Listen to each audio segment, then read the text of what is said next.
કાકા વરસાદી આગામી દિવસમાં કેવો રહેશે? શું વરસાદની પરિસ્થિતિ રહેશે? હમણાં સૌરાષ્ટ્રના ખેડૂત ભાઈઓ અને રાજ્યના અન્ય ખેડૂત ભાઈઓ વરસાદની રાહમાં છે, પરંતુ હવે તારીખ 15મી ઓગસ્ટથી વરસાદી સિસ્ટમો સક્રિય થશે. સાયક્લોનિક સર્ક્યુલેશન અરબ સાગરમાં થવાની શક્યતા રહે છે. બંગાળ ઉપસાગરમાં પણ તારીખ 17 ઓગસ્ટથી મજબૂત સિસ્ટમ બનશે.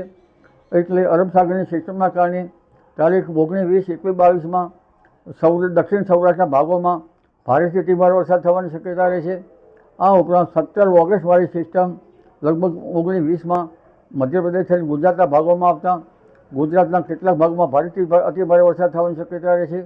સરદાર સરોવર ડેમની પાણીની સપાટી વધવાની શક્યતા રહે છે અને આ વરસાદના કારણે કેટલીક નદીઓમાં પૂરની સ્થિતિ પણ રહેવાની શક્યતા રહે છે.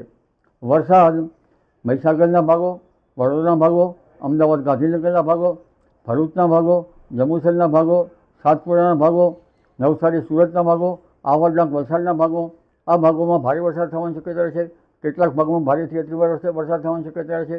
તાપી નદીનું જળસ્તર પણ વધવાની શક્યતા રહે છે.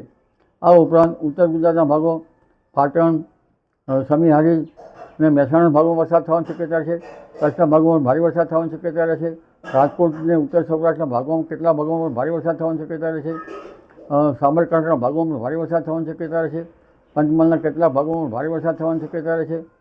એટલે આ વરસાદની સિસ્ટમ જે છે એ હવે વધુ વરસાદ લઈને આવી રહી છે, પરંતુ તારીખ 17 ઓગસ્ટ પછીનું વરસાદી પાણી કૃષિ કાર્યો માટે સારું ગણાશે.